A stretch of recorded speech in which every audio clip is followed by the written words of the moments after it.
이 시간 함께 나눌 말씀 본문은 마태복음 24장입니다. 36절에서 44절까지 보시겠습니다. 마태복음 24장 36절에서 44절까지입니다. 우리 한 구절씩 교독하시겠습니다. 그러나 그날과 그때는 아무도 모르나니 하늘의 천사들도 아들도 모르고 오직 아버지만 아시느니라. 노아의 때와 같이 인자의 임함도 그러하리라. 홍수전에 노아가 방주에 들어가던 날까지 사람들이 먹고 마시고 장가들고 시집가고 있으면서 홍수가 나서 그들을 다 멸하기까지 깨닫지 못하였으니 인자의 임함도 이와 같으니라. 그때 두 사람이 밭에 있음에 한 사람은 데려가고 한 사람은 버려둠을 당할 것이요 두 여자가 맷돌질을 하고 있음에 한 사람은 데려가고 한 사람은 버려둠을 당할 것이니라. 그러므로 깨어 있으라. 어느 날에 너희가 주가 임할는지 너희가 알지 못함이니라. 너희도 아는 바니 만일 집주인이 도둑이 어느 시각에 올 줄을 알았더라면 깨어 있어 그 집을 뚫지 못하게 하였으리라. 같이 읽습니다. 이러므로 너희도 준비하고 있으라. 생각하지 않은 때에 인자가 오리라. 아멘. 지구의 종말에 대해서 여러분 한 번쯤 관심 가져 보셨을 것입니다. 교회 안에서도 그렇고 교회 밖에서도 그렇고 이 주제는 많은 사람들의 관심이 되어온 것이 사실이죠. 교회 시대가 지속되어 온 현상 가운데 지속되어 오면서도 이 관심이 하나의 현상으로 여러 차례 나타난 바 있습니다. 여러분, 사회가 불안정할수록 종말에 대한 관심도 늘어나고 또 예언도 이렇게 증가되는 것을 보게 됩니다. 지나간 짧은 2000년의 역사 속에서 교회 시대의 역사 속에서 예를 들면은요, 5세기 로마 제국이 멸망할 당시에 그 당시에 그리스도인들은 이제 지구의 종말이 왔다 이렇게 말을 했다고 합니다. 14세기로 넘어가서 유럽에 큰 전염병이 확산이 되면서 유럽 인구의 3분의 1가량이 죽음을 당하는 아주 끔찍한 일이 그 당시에 있었습니다. 이때 많은 사람들이 지구의 종말을 말했다고 합니다. 16세기로 넘어가서 십자군 전쟁과 관련해서 농민 봉기도 막 일어나고 한참 유럽이 큰 혼란에 빠져 있을 때도 그랬고요. 18세기 포르투갈에 큰 지진이 일어나서 하룻밤 사이에 15,000명이 사망했다고 합니다. 이때도 이제 지구의 종말이 찾아왔다. 이러한 그러한 예언들이 있었다고 합니다. 한국도 예외가 아닙니다. 1907년 평양 대부흥운동, 이 당시에 이 운동을 주도한 분이 길선주 목사님이었죠. 그분이 이제 종말론 설교로 유명한데요. 시대적 배경이 이제 일제 강점기로 딱 접어들면서 얼마나 암울한 그런 시대였습니까? 3.1운동과 관련해서 이분이 이제 독립선언문에도 참여하시고 그러면서 이분이 이제 2년간 옥고를 치르게 되었는데요. 감옥 안에서 요한계시록을 집중적으로 이분이 읽으셨어요. 무려 800회를 통독했다고 합니다. 이제 출소하신 다음에 이분의 주요 설교가 말세론이었습니다. 종말론에 관한 설교를 많이 하면서 이 악이 지배하는 현실 속에서 우리 민족의 소망은 주님뿐이 없습니다. 주님이 속히 오셔서 우리 민족을 이 고통 가운데서 구해 주시고 이 악을 심판해 주시기 바랍니다 라는 그런 취지로 이분이 말세론을 중심으로 많은 설교를 하셨습니다. 물론 말세에 대한 이분의 지나친 관심이 현실 도피라고 하는 비난을 받기도 했고요.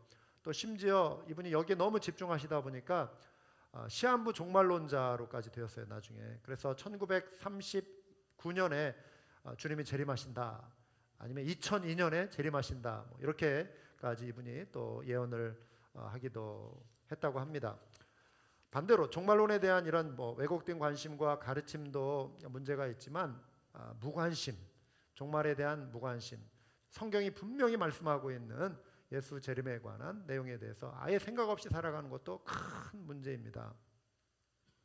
여러분, 우리가 대체로 우리의 삶의 현실에 그냥 만족할 때 종말에 대해서 무관심하게 되고, 또 우리가 너무 바쁠 때 분주합니다. 이것저것 신경 쓸 거리들이 너무 많다 보니까 이 성경의 말씀, 예수님의 재림에 대해서 무관심한 거예요. 이 약속을 외면하고 사는 것이 사실입니다. 거짓 약속에, 거짓 미혹에 빠져가는 것도 문제이지만 참된 약속을 믿지 않고 살아가는 것도 신앙의 위기입니다. 성경은 예수님의 재림에 관한 예언을 많이 다루고 있는데요. 저는 직접 카운트를 해보지 않았는데 300여 회 가량 예수 재림에 관한 직접적인 구절들이 성경에 있다고 합니다. 그래서 그만큼 이 중요성을 높이 두고 있는 것이죠. 그 중에 일부가 오늘 다루게 될 말씀입니다. 예수님이 제자들과 나누신 대화 중에 마지막 때에 관한 이 말씀을 분명하게 가르쳐 주셨습니다. 마태복음 24장 전체가 예수님의 재림에 관한 내용입니다. 앞부분에 예수님이 예루살렘 성의 멸망을 말씀하셨습니다. 제자들이 궁금했어요. 어느 때에 이러한 일이 일어나겠습니까? 그리고 이 땅에 정말 이 마지막 때가 되면 어떠한 그런 현상들이 나타나는 것입니까? 좀 알려주십시오. 궁금해서 예수님께 여쭤봅니다. 그래서 예수님이 하신 말씀의 답변의 내용이 마태복음 24장을 채우고 있는 것이죠.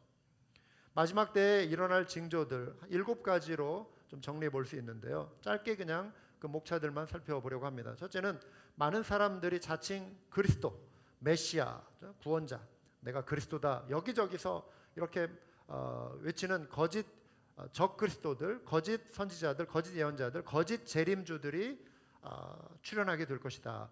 이 현상들을 이 시대에도 우리가 목격하고 있습니다. 두 번째로 난리와 난리의 소문을 듣게 될 것이다 그랬습니다. 그런데 아직 끝은 아니다. 그래서 앞부분에 말씀드린 것처럼 이런 막 전쟁과 또 기근, 어떤 난리 이런 속에 사람들이 지금이 마지막 때다 이렇게 말할 수 있지만 끝이 아니다. 민족과 민족, 나라와 나라 사이에 전쟁이 일어날 것이다 그랬습니다. 또 기근과 지진이 일어난다고 그랬습니다. 그런데 이 모든 것은 재난의 시작에 불과하다는 것입니다. 네 번째로 예수님의 제자들이 환난과 죽임을 당한다. 예수 믿는 것이 결코 쉬운 일이 아니다. 편안한 환경 속에서 신앙생활하기가 어려운 때가 올 것이다. 우리의 어떤 영적인 무장을 단단히 각오해야 할 그런 때이죠. 그리고 모든 민족에게 미움을 받게 된다 그랬습니다. 다섯 번째는 많은 사람이 실족하게 될 것이다. 믿음을 버린다는 거예요. 그리고 서로 잡아주고 서로 미워하는 일이 일어나게 될 것이다. 여섯 번째, 불법이 성하고 사랑이 식어진다. 이거는 교회 안에서도 그러고 교회 밖에서도 그러고 사람들의 마음이 무척 강팍해지는 그런 시기가 올 것이다.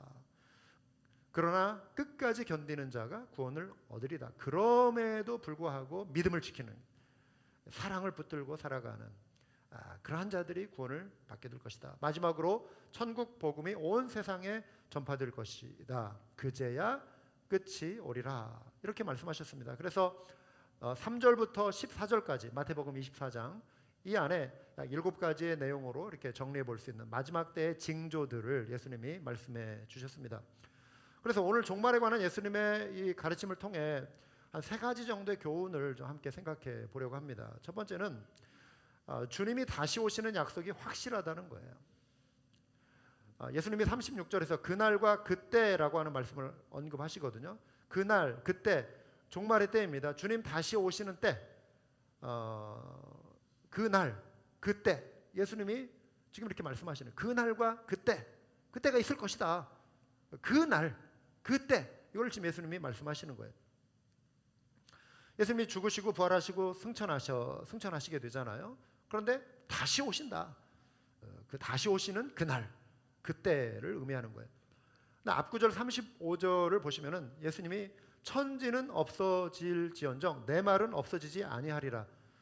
어떤 사람은 시건을 하잖아요. 말에 실수가 있고 거짓말을 하기도 하고 없는 말을 꾸며내기도 하고 이런 말들은 없어질 말들이에요.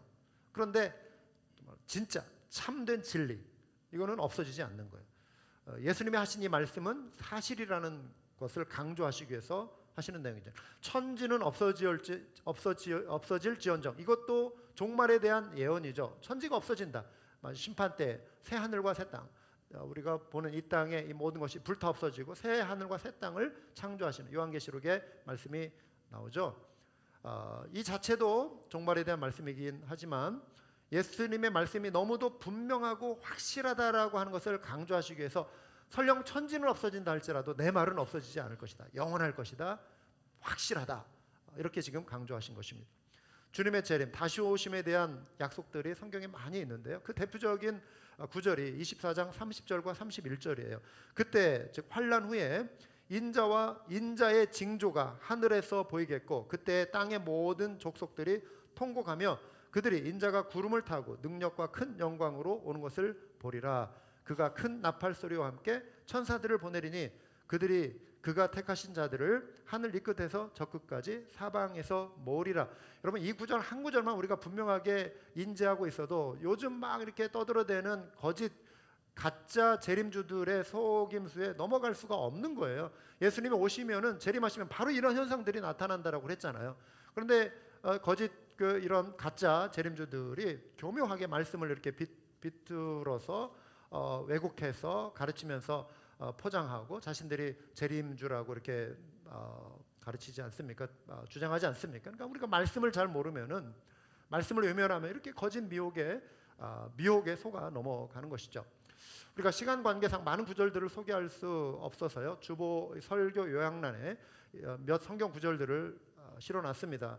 따로 여러분들이 이제 주중에 시간 되실 때 좀 한번 찾아서 읽어보시기 바랍니다. 그럼 우리의 신앙은 기록된 말씀, 이 성경 말씀, 기록된 말씀을 기록된 대로 그대로 믿는 신앙이에요. 아멘이십니까? 이 성경 안에 있는 내적인 증거들, 하나님의 말씀에 대한 권위로부터 우리 믿음이 시작합니다. 이 말씀을 하나님의 말씀으로 믿는다면 이 안에 기록된 모든 말씀을 동일하게 권위 있게 받아들여야 하는 거예요. 그래서 기록된 말씀의 이 내적 증거, 계시에 의해서 어떤 수많은 외적 증거들을 막 가져와서 객관적이고 합리적인 우리가 믿음을 가져놨던 이유 이런 것을 열거하기 이전에 믿음의 사람들은 이 기록된 하나님의 말씀을 순전한 마음으로, 어린아이와 같은 마음으로 받아들이고 믿는 그런 태도가 필요한 거예요. 성경을 읽다 보면 물론 정말 그렇게 될까 혹은 정말 이런 일이 있었을까 싶은 그런 내용들도 있어요. 그런데 성경의 이 많은 내용들이 목격자들에 의해서 기록된 내용들입니다. 대표적인 예가 성경의 이런 기적들뿐만 아니라 예수 그리스도의 죽으심과 부활, 강력하고 분명한 역사적인 사실, 예수 그리스도의 부활이 성경에 기록되어 있죠. 역사적인 사실입니다. 보이지 않는 하나님을 믿는다는 것도 눈에 보이는 것을 이렇게 전부로 아는 사람들에게는 쉽지 않은 일이에요. 보이지 않는 하나님을 어떻게 믿으라고 하는가? 그런데 예수님이 이 땅에 오셔서 하신 말씀과 하신 일을 통해서 예수님이 나를 본 자가 아버지를 본 것이다. 보이지 않는 하나님을 어떻게 보여드립니까? 그런데 나타나는 현상들로 바람을 우리 눈으로 볼 수 없지만 가지가 흔들리는 것을 통해 바람의 존재를 아는 것처럼 하나님의 살아계심은 하나님의 역사하심, 하나님의 운행하심을 통해서 보이지 않는 하나님을 보이는 세계 속에서도 우리가 인지할 수 있는 것이죠. 성경이 오류가 없는 하나님의 말씀이라고 하는 것은요, 예언된 성경의 내용이 성취가 되었다라고 하는 거예요. 그러니까 우리가 성경을 읽다 보면 믿음이 생긴다는 이유가 뭐냐면 성경에 그 훗날 되어진 일이 훨씬 그 일이 있기 전에 훨씬 앞서서 예언된 그런 많은 말씀들이 훗날에 와서 성취가 된 것. 그 대표적인 정점이 예수 그리스도의 생애와 그분의 죽으심과 부활을 통해서 이루어지는 것이죠. 그래서 예언의 성취, 예수님의 부활, 또 정말 변화될 것 같지 않은 정말 강팍한 사람들, 이런 사람들이 하나님의 말씀에 부딪힌 바 되어 순한 양처럼 이렇게 하나님의 사람들로 변화되는 것, 기적이 일어나는 것, 하나님의 말씀에 의해서 성령의 역사하심에 의해서 변화되는 이런 것도 하나님의 살아계심을 증거하는 하나의 예가 될 수 있는 것이고요. 또 여러분들이 정말 믿음으로 기도하시고 어린아이와 같이 순전한 마음으로 하나님 앞에 부르짖는 그 기도를 하나님이 들어주시는, 그래서 그 기도 응답을 통해 체험적인 신앙을 또 갖게 되는 것입니다.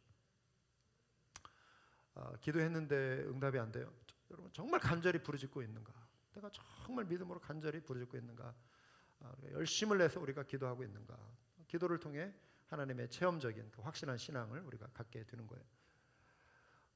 여러분 내가 믿고 싶은 부분만, 내가 이해가 되는 부분만 골라서 믿는 것은 신앙이 아니에요. 참된 신앙이 아니고 기록된 말씀을 받아들이는 것입니다. 주님 다시 오심은 미래 어느 때에 이루어질 일이죠. 그러면 여러분들이 이렇게 생각하셔야 합니까? 나와 언젠가 일어날 일이기 때문에 나와는 상관이 없는 일이다 여러분 그렇지 않습니다. 우리의 신앙은 주님의 재림 약속이 나의 현재 삶, 지금 이 시간에 나의 삶에 연결되는 거예요. 영향을 미칩니다. 주님의 재림 약속은 우리 믿음의 뿌리이죠. 또 우리의 소망이에요. 그래서 살면서 우리가 믿음을 지키고 또 소망을 가지고 인내해야 하는 것. 또 믿음 생활하다 보면은 때로 내가 정말 믿음대로 살려고 하니까 어려움을 당할 때가 많아요. 대충 타협하고 뭐 믿음 상관없이 뭐 성경적인 삶 상관없이 그냥 뭐 대충 어울려서 살려고 하면, 세상 속에서 그냥 그렇게 섞여서 살려고 하면 누가 여러분 가지고 비난하겠으며 누가 여러분의 신앙을 조롱하고 비난하겠습니까? 내가 믿음을 지키려고 하니까 직장에서도 때로 부딪힘이 있는 것이고, 또 생활 속에서 어려움을 겪고 내가 참고 넘어가 인내할 것들도 많이 있는 거거든요. 그런데 주의 약속, 성경에 기록된 분명한 약속을 바라볼 때 그것으로 우리가 서로를 인내하고 위로할 수가 있는 거예요. 이 믿음의 공동체, 우리의 동일한 한 가지 핵심적인 이 관심, 이 믿음을 가지고 서로에게 위로가 되고 서로를 격려하는 그런 일이 일어나야 하는 것이죠. 그게 바로 성도의 사랑이에요. 뭐 너 좋고 나 좋고 그냥 서로 뭐 음식 나눠 먹고 서로 격려하고, 이게 사랑의 어떤 전부가 아니라, 그것도 필요하죠. 중요합니다. 그런데 분명한 성경의 약속, 우리가 믿음을 지켜야 할 분명한 그 이유를 가지고 그것으로 권면해주고 서로의 어려움을 붙잡아주는 것, 이게 성도가 실천해야 할 중요한 사랑 가운데 하나라고 하는 거예요. 그래서 초대교회 성도들을 가만히 보면은, 말씀을 통해 살펴보면 이들에게 위로가 뭐가 있겠어요? 그 고난 가운데, 신앙의 핍박 가운데 주의 재림을 소망하는 거잖아요. 주님 속히 오셔서 우리 눈의 눈물을 닦아주십시오. 그리고 영원하신 우리 주님과 함께 있게 될 그날을 우리가 사모합니다. 주의 얼굴을 뵙는 것을 이들이 정말 위로로 삼고 참된 믿음을 지켜가기 위해서 타협하지 않고 인내할 수 있었던 것이죠. 그래서 주의 재림의 신앙이 오늘도 저와 여러분에게 상관이 있는 거예요. 참된 신앙생활을 위해서라면, 주를 위한 수고와 헌신에 대해서 당장의 보상을 바라면 우리는 쉽게 낙심할 수 있습니다. 낙심이 왜 찾아오는가? 내가 기대했던 일들이 이렇게 일어나지 않을 때 우리는 낙심이 되죠. 그런데 인내하며 주님 앞에 서게 될 그날을 기다리는 신앙이 우리에게 필요한 거예요. 재림신앙은 환난과 핍박 가운데 있는 성도들에게 위로가 되지만, 죄의 유혹이 만연한 세상에서도 우리를 지켜주는 힘이 됨을 믿으시기 바랍니다. 우리를 강하게 하고 우리를 순결하게 해주는 것이 재림신앙이에요. 삶의 편안함과 그냥 현실에 어떤 안주하고 싶은 마음으로만 우리가 이렇게 살아갈 때는 여러분, 우리가 무엇으로 위로를 받을 수 있겠습니까? 그냥 땅에 있는 것들로 그냥 위로를 주고받으려고 하겠죠. 그런데 이 모든 것은 잠시 있다 사라질 것들이고, 오직 하나님의 나라와 하나님의 말씀이 영원하다라고 하는 것을 믿는 그런 성도들은 이 재림의 소망을 가지고 살아가는 것이죠. 여러분, 우리의 신앙의 자체, 그냥 언젠가 죽으면 천국 가겠지라고 하는 이것도, 이 자체도 천국 갈 소망, 구원의 확신 가지고 살아가는 것도 귀한 것이죠. 그렇지만 이것만이 신앙생활이라고 생각하시면 안 돼요. 언젠가 내 죽으면 천국 가겠지, 그리고 그냥 나는 별 어떤 말씀과 상관없이 그렇게 씨름하지 않고 그냥 대충 살아가려고 하는, 여러분, 이러한 신앙은 이 시대를 이겨낼 수 있는 그런 신앙이 아니에요. 반드시 넘어지고 말아요. 우리의 참된 신앙은 다시 오실 주님을 의식하며 하나님의 말씀을 매일의 생활과 환경 속에서 적용하고 순종하는 삶이 됨을 여러분 기억하시기 바랍니다. 두 번째 교훈은요, 주님 다시 오시는 시간은 불확실하다는 것입니다. 다시 오시는 그 시간은 우리에게 분명하게 말씀해 주시지 않았어요. 그래서 예수님이 그때는 하늘의 천사들도 아들도 모르고 오직 아버지만 아시느니라, 이렇게 말씀하셨습니다. 물론 마지막 때의 어떤 징조들, 앞서서 열거해 드린 대로 어느 정도 종말을 가늠할 수 있는 그런 증거들은 있지만 그 날과 그 때를 명확하게 말할 수는 없습니다. 그런데 예수님은 그 때의 어떤 정황들을 좀 이해할 수 있는, 우리가 알고 준비할 수 있는 뭐라고 할까요? 그런 어떤 시대적인 분위기를 비유를 통해서 말씀해 주셨습니다. 첫 번째 예가 노아의 홍수죠. 노아의 때와 같이 인자의 임함도 그러하리라. 홍수전에 노아가 방주에 들어가던 날까지 사람들이 먹고 마시고 장가들고 시집가고 있으면서 홍수가 나서 그들을 다 멸하기까지 깨닫지 못하였으니 인자의 임함도 이와 같으리라. 노아가 방주를 지었다라고 하는 것은 100년간 방주를 지었다라고 하는 것은 그 기간이 계속해서 경고하는 시간이기도 해요. 마른 하늘에 무슨 홍수야, 저 나이든 늙은이가 정신을 잃었다 하면서 무슨 망령으로 이렇게 거대한 지금 공사를 하는 거야. 무슨 이 땅이 뭐 물로 홍수로 멸망한다고? 저렇게 어리석은 사람이 어딨어? 하면서 사람들이 계속 비웃고 조롱하고 뭐 그랬죠. 그 100년간 그런데 노아는 하나님의 말씀을 정말 신실하게 붙들고 인내하며 기다리고 방주를 짓는 그 행위 자체가 세상을 향한 메시지였어요. 경고의 메시지였어요. 물로 심판하시는 그 하나님의 때를 계속 경고했음에도 불구하고 사람들이 외면했죠. 장가가고 시집가고 일상의 생활을 그렇게 살았다는 거예요. 그런데 불현듯 그 땅이 홍수로 멸망하고 말았죠. 가끔 해안가에 허리케인이 몰려오는 때가 있지 않습니까? 요즘 뭐 기후 변화로 인해서 미국 뭐 동부 해안도 마찬가지고 뭐 카리브 연안이나 이런 이제 해안가에 그 이런 헤일이 아니라 이런 허리케인들이 더 자주 이렇게 오게 될 거라고 예측을 합니다. 이런 일기예보에 따라서 미리 사람들이 내륙 안쪽으로 이렇게 대피하기도 하고 그렇게 하죠. 그런데 쓰나미 같은 경우는 어느 때 사람들이 전혀 모르는 때, 대비하지 못할 때 확 밀려오는 거죠. 지구 저쪽 반대편에 아니면 바닷속에 어떤 그 지층의 어떤 지각 변동에 의해서 이게 탁 한번 이렇게 출렁하는 거잖아요. 지진에 의해서.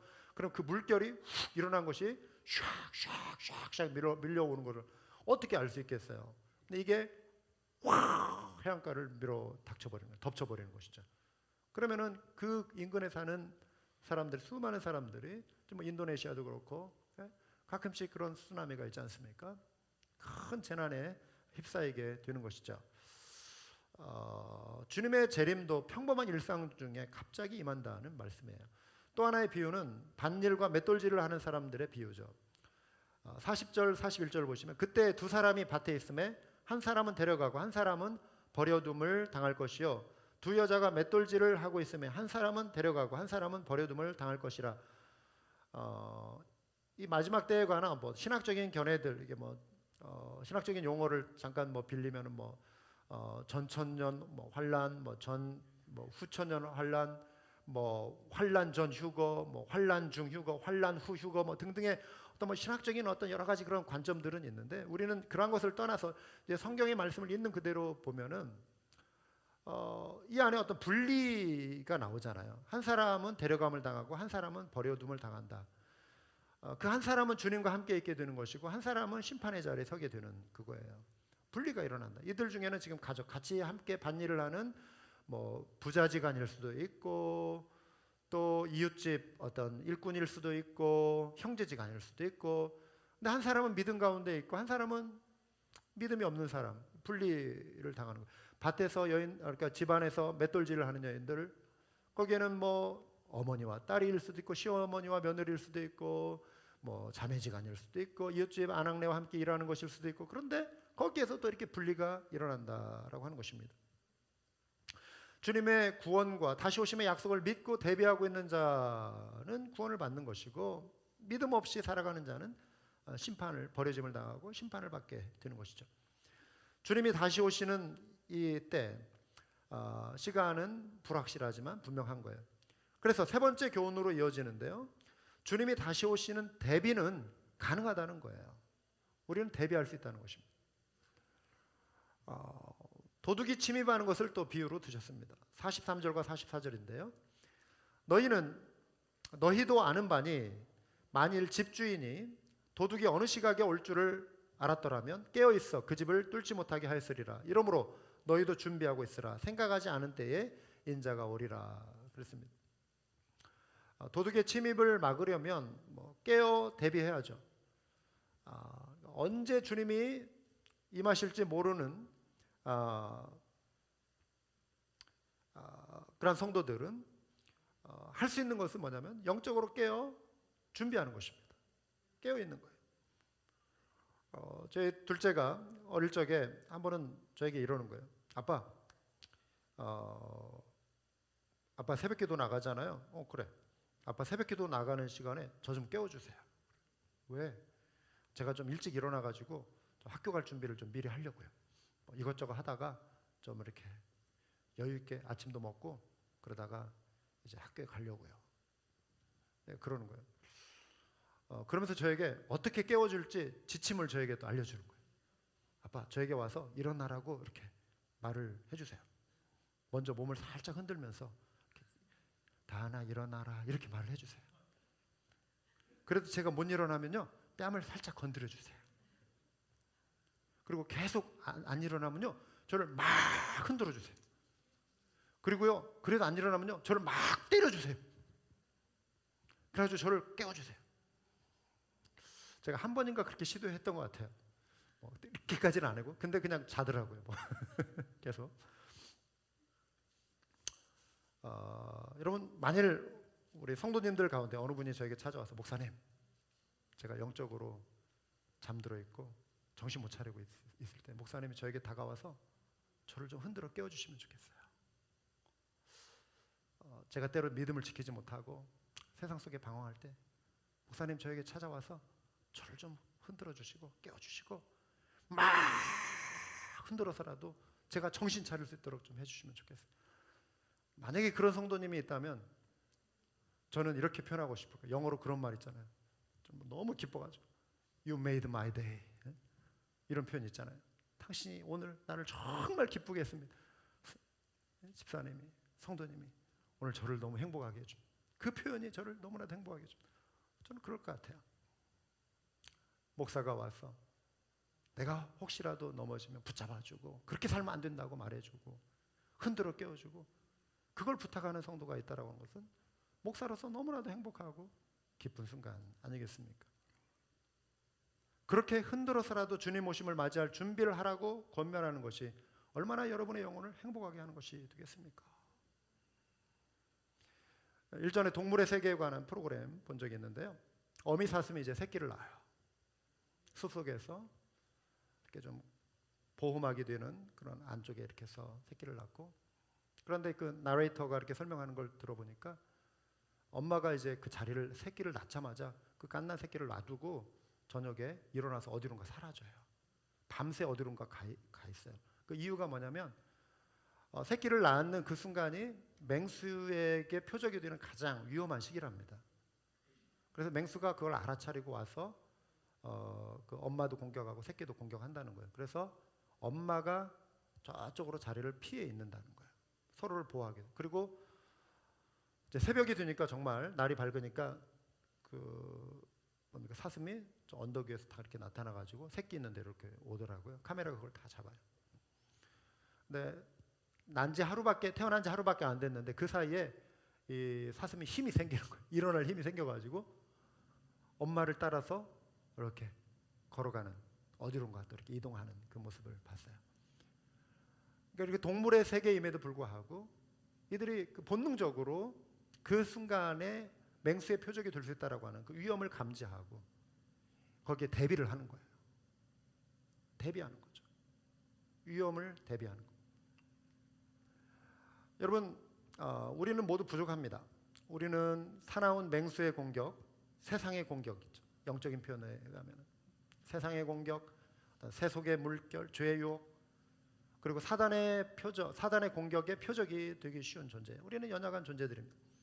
그래서 우리는 서로 격려하고 서로를 믿음으로 세우는 일에 열심을 내야 하는 거예요. 주님이 언제 오실지 그 날짜를 우리는 예측할 수 없지만 현 세대 상황들을 보면 정말 주님 다시 오실 날이 가까웠다라고 하는 것을 우리가 알 수 있는 그런 정황들이 너무나 많아요. 앞서서 예수님이 열거하신 그런 징조들, 마지막 때의 징조들을 보시면 이 시대에 지금 나타나고 있는 모습들 아닙니까? 물론 민족 단위로 복음이 전파되는 속도도 정말 빨라지고 있어요. 온 민족에게 복음이 전파되는. 모두가 다 복음을 듣는 그걸 말하는 건 아니에요. 어떤 에스닉 그룹, 어떤 개체 단위들 속에 복음이 들어가는 것을 의미하는 거예요. 이 속도가 굉장히 빨라지고 있어요. 그것도 하나의 증거가 되겠지만 이 시대 믿는 자들이 그 믿음의 공격을 받는 것이 너무나도 많고 믿음을 방해하는 이 시대의 어떤 세상의 어떤 공격들이 너무나도 극심한 그런 시대를 살아가고 있습니다. 그래서 마지막 때에 가면 믿음이 식어진다라고 하는 것이, 여러분 우리에게 믿음에 딱 집중하지 못하게 하는, 믿음 생활에 집중하지 못하게 하는 이 분산되게 만드는 것들 너무 많아요. 현대 이런 테크놀로지. 우리 뭐 애기들도 어느 곳에 가든지 사람들도 어느 곳에 가든지 다 뭔가 들여다보고 있고 재밌는 것들이 너무나 많아요. 볼 것들이 너무나 많고 세상에 즐길 수 있는 엔터테인먼트들이 너무나 많고. 그래서 전에 뭐 우리 목회자들끼리 하는 이런 농담들 보면은 서부 쪽에 있는 LA나 이런 데 가면은 목사님들이 참 이렇게 고민되는 게 뭐냐면은 예배 마치고 이렇게 친교가 잘 되지 않는다는 거예요.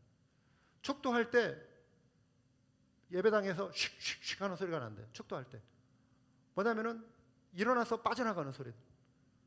예배 마치자마자 오후에 그 환경이 좋은 캘리포니아 LA 근방 사방 2시간 안에 놀러 갈 데가 너무 많은 거예요. 해변도 있고 한여름에 스키도 탈 수 있는 산꼭대기, 그런 얼음들, 눈이 모여 있는 데도 있고 사방 2시간 안에 너무 즐거운 그런 환경들. 그러니까 예배는 그냥 하나의 형식이고 그냥 예배 딱 드리고 뭔가 하나님 앞에 눈도장은 찍어야 하니까 와서 예배 드리고 그러고 슉슉슉 다 빠져나가는 그런, 제가 뭐 다 찾아가서 그걸 조사해 본 건 아니지만 목사님들이 전해주는 이야기 그렇다는 거예요. 그러니까 이 시대에 정말 믿음 안에 말씀대로 믿음대로 살아갈 수 있는 그런 환경을 방해하는 요소들이 우리가 살아가는 이 시대에 너무나 많이 있다라고 하는 것이죠. 사랑이 식어진다고 그랬습니다. 따라서 히브리서 10장 24절 25절 이 말씀을 우리가 한번 되새겨 볼 필요가 있어요. 서로 돌아보아 사랑과 선행을 격려하며 모이기를 패하는 어떤 사람들의 습관과 같이 하지 말고.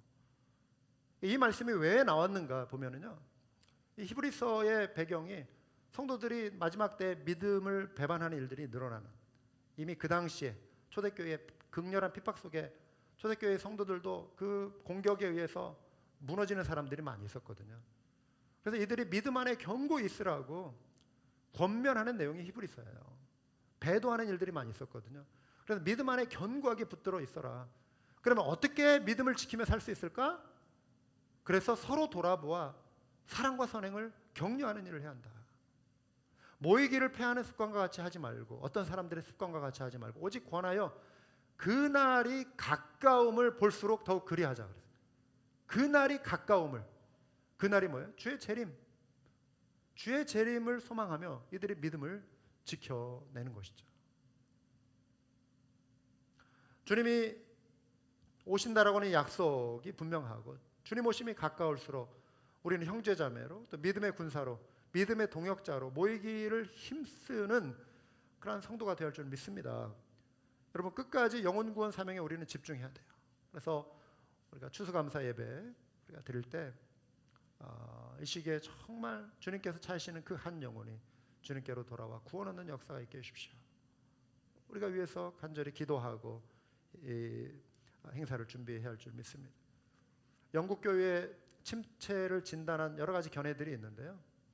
그 견해 중에 하나는 뭐냐면 영국 교회가 어느 순간부터 전도하기를 쉬었다는 거예요. 전도하기를 멈췄다.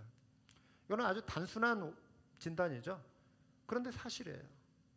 그러니까 시대가 아무리 변화되고 환경이 아무리 어렵다 할지라도 교회는 끝까지 주님 오실 때까지 놓쳐서는 안 되는 사명이 뭐냐면 영혼 구원의 사명인 거예요. 계속해서 주님 앞으로 구원의 자리로 초대하고 사람들을 계속해서 이런 초청하는 일들을 우리가 멈추면 안 되는 거예요. 세상이 너무 어렵습니다. 사람들이 너무 강팍합니다. 사람들이 말을 듣지 않습니다. 사람들이 외면합니다. 이 도전은 초대교회 당시부터 교회 시대 전체에 항상 있어온 문제예요. 어느 시대인들 교회가 도전이 없는 시대는 없어요. 어느 시대인들 새로운 도전이 전혀 없는 그런 시대들이 없습니다. 도전 항상 존재하고 핍박도 항상 존재하고 유혹도 항상 존재하고. 그런데 우리가 사는 이 시대가 제일 어렵습니다 이렇게 또 말을 할 수는 없는, 그때마다 어려움과 고난들은 있었는데 중요한 건 우리가 이 사명에 집중하느냐 그렇지 않느냐. 영혼 구원에 우리가 초점을 맞춰야 돼요. 우리의 만남 모임이 그래야 돼요.